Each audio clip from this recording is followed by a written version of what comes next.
Hello, everyone, and welcome back for another Real Review. Once again, I am Matt, and joining me is Geoff, and it is one of those reviews that we do from time to time where I have not seen the movie and Geoff has, and if you haven't picked up on it, it's typically Warner Brother movies. Wonder why. Anyways. They don't have screenings in every city. It's just, it's unfortunate. That's what Yep. happens when you live in a place like Ohio. One Can of you hear the the contempt? major cities of Ohio. Thank you. Yeah, but it's still Ohio. Anyways, Anyways. we're here to talk about Mickey 17. Geoff just saw it a little bit ago. This is one of my most anticipated films of the year, so I am very curious to just pick away at Geoff's thoughts at this film. Geoff, how are you doing tonight? I'm doing great. It's not every day that you get to see a new Bong Joon Ho joint for the first time. So I was pretty psyched. I love the work that he's done. I think that the only film of his I haven't seen is his first film, Barking Dogs Don't Bite. But everything else he's made, I've loved. I've always enjoyed the work that he did, and the last film that he made is arguably one of the best films. It is one of the best films of the 2010s, which means it's one of the best films. It's one of the best films in the last 25 years, Yeah, homie. I was gonna do a whole one of the best films of the 2010s, which means it's one of the best films of this current century, which means it is in fact to me one of the best films of all time. So like, yeah, um, that sounds like it sounds like hyperbole of it, but it's Parasite. I mean, most people go like, yeah, okay. No, that's fair. Now, at least now, it's what's great is it's one of those ones where it won a bunch of Oscars, and Was, there was, wasn't. was one of the first ones where you got the director and best picture in the same one. Hmm. Yeah, it was Broke that trope. just yeah, just a rocking good time at the theater. And now, we got 6 years later almost, we got Mickey 17, the 17th entry in the Mickey franchise. That's a joke for people who don't realize that. Yeah, it's No, not the 17th entry. It is, in fact, the first. There will be 16 prequels to come after this. another joke, people. Don't worry. Uh, so, first question I'm gonna ask, and this is just as someone who my biggest question coming into this film is, could this this is the biggest test for Robert Pattinson because this is his first time leading a film that isn't Batman. So my first question for you is, how is Robert Pattinson in this film? When you say leading a film that isn't Batman, do Like you mean to say as leading a a big major budget film? Yeah, film? yes, leading a major. Being the lead of like a huge budget film, how Yes, does he do? yes, Um, Well, should I first like give a basis of like what is the yeah, movie? yeah. Go Mickey ahead. 17 takes place in the future, not as far in the future as you might think though. And Earth has been kind of it takes place in what is it, like 2054, so in the mid 2050s. And So like 30 years from the now. earth is like, there are sandstorms that just happen. The earth might be withering away, and there's some people that are very rich and very powerful and very political and very connected with what they call the company, but it's actually a church. And they decide to, rather than figure out what they can do to help the earth, they're going to find a new planet and try to add new life out there, on a snow white planet for a pure human race. Uh, You bring up and church to the Snow White planet for a pure human race. Okay. mhm, mhm. And we have Robert Pattinson here as Mickey, who is just a guy. He doesn't have any money. He signed some bad loans from some bad dudes, along with his friend, played by Steven Yeun. And they decide, well, this loan shark is going to find them no matter where they are. They're promised, no matter where they go to the ends of the earth, they will be found, and they will, be hurt if they don't pay back after a certain point. So they decide, well, to the ends of the earth, let's leave Earth then. So they decide to enlist, And without reading the paperwork, he signs up to become an expendable. He decides, which is he gets sent on the most dangerous tasks because they can just, if he dies, it's fine. They're able to track all his memories, store it all, and then they just print out a new one of him. So Mickey 17, the titular Mickey number that the film really follows. Uh, it's the story of, the one of the printed versions, and maybe there's more than one printed one that they might run into. There's Uh, more than one. It's in the trailer. It's not. You're not it's giving anything away. like most Bong Joon Ho films, all Bong Joon Ho films, really. It's really hard to peg down what kind of film it is. It is a constantly evolving kind of genre picture. It's definitely sci-fi, but it's also a comedy. It's also a romance. Also has a little bit, not really horror stuff. There's a couple things that seem like it could have been a little scary. And it's got all sorts of stuff. It's a little bit of a buddy comedy. It's a little bit of this. It's an action film. It's Bong Joon Ho does this thing with all of his films where he's like, one genre, give me all of them. And then he tries to make like 8 different tones play at the same time in the same scene, even. And I Sounds like think him. part he really succeeds because he's Bong Joon Ho and he's a master filmmaker. That's my basic reaction right away. Um, you asked how's Robert Pattinson? I think Robert Pattinson is great here. You watch the trailer and you think, oh, he's doing another voice. Yeah, he is doing a voice, and he sells that voice as a real human character, and it's fine that way. It works. It works for what he's trying to do. So when you just see that kind of clip out of a trailer, you're like, this seems odd. It's another one of those things where marketing doesn't always, tell you exactly what you're going to get out of it. Then again, this movie is very hard to market because, like I said, it's an ever shifting kind of, tone and genre that it's trying to tackle. Um, but he's really good in it. The whole cast is really good. He's great. We have, when I say it's a romance, he falls in love with a woman on the ship played by Naomi Aki, who's great also. She She's she seems to be charming. getting more and more, which is what Yeah. I'm loving. She's super charming. She's able to handle herself in a few just out of nowhere, just like stunts that she does. Not like massive stunts, just like, one kind of like hand-to-hand combat type stuff. She does a few stuff and it's like out of nowhere. Where she's just she sells it all really well. Steven Yeun, he's just a smarmy piece of shit. Fuck him in the movie. I mean, he's really good at that sort of stuff. Um, we got and then of course the people leading the expedition, people running the show. It's the commander and his wife, Mark Ruffalo and Tony Collette. Mark Ruffalo, who is absolutely somehow, now I know that this is based on a book from a couple years ago, and I don't know if this was all, it's definitely got to be a little bit, but like I don't know if it was all their intention, but this person feels, his character feels like a combination of both Elon and Trump, with a little bit somehow of Mark Rylance from Don't Look Up, I because I heard a little bit of Marco Ruffalo from Poor Things.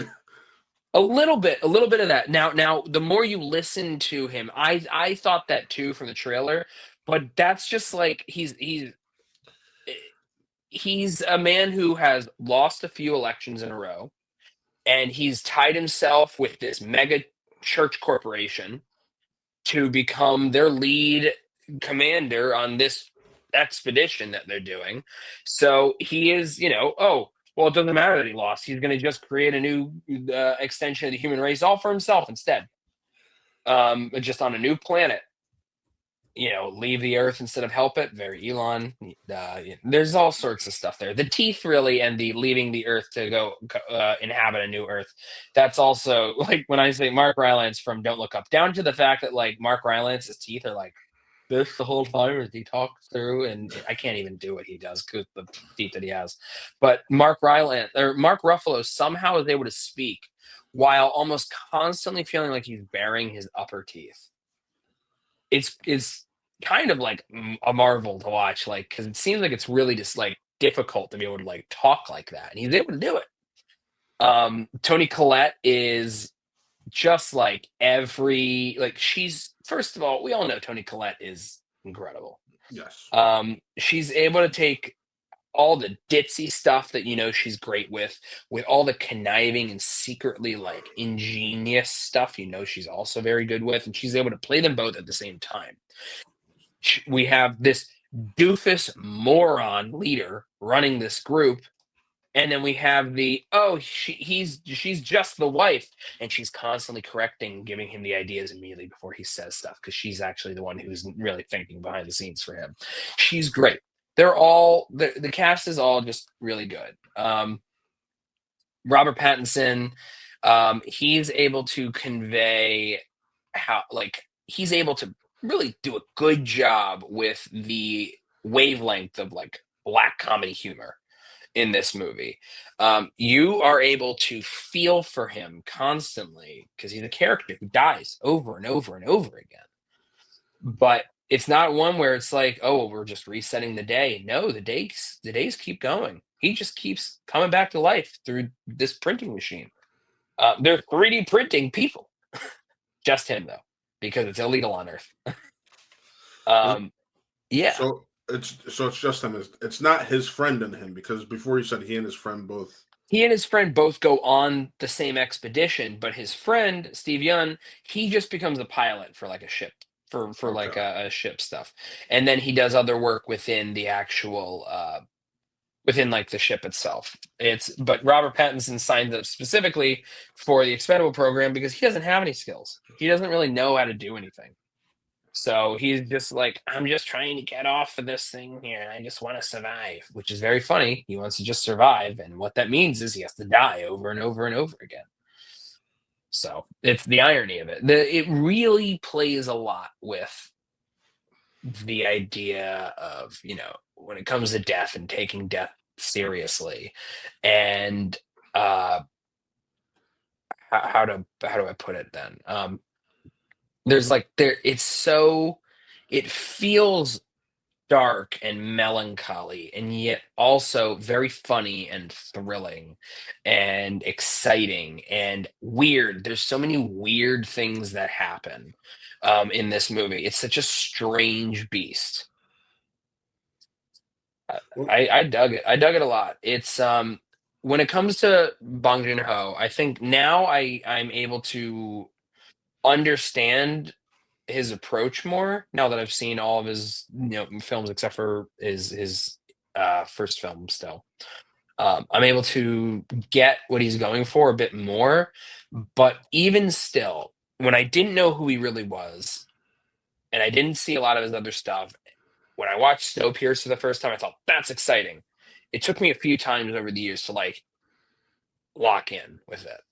Okja, that's a film that definitely split some people when it came out. And when I first saw it, I didn't really know what to make of it. I know I kind of liked it. I didn't really know how to what to think of it though. When I rewatched it a while ago, like years ago or something, a few years ago, it clicked into place with me. Once again, it was another thing where when I watched that movie, even I was 24 at the time or whatever when that came out. No. Okja is a 2017 film. Oh my god, that is 27. It feels so. Yeah. Oh. So when that came out, I watched it, and I was even at that point, I was.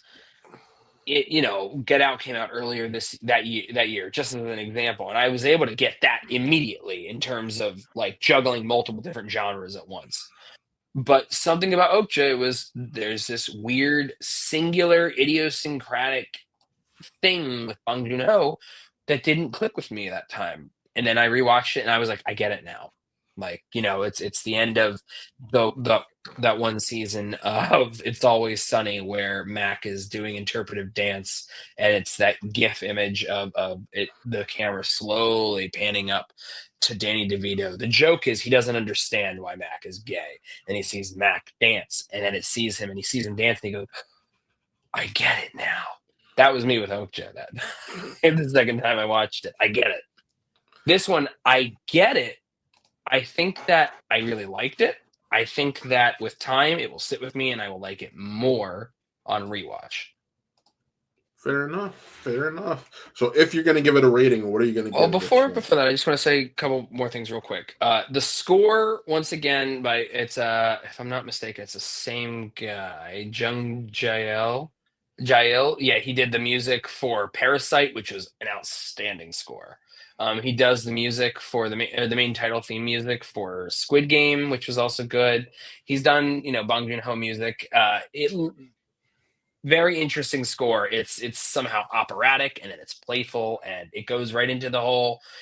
Somehow the music is also bouncing around from genre and tone, and sometimes what's happening on screen is in direct conflict with the music that's being played, and it works. Like you think of Martin Scorsese really popularized. You have happy kind of like poppy music with like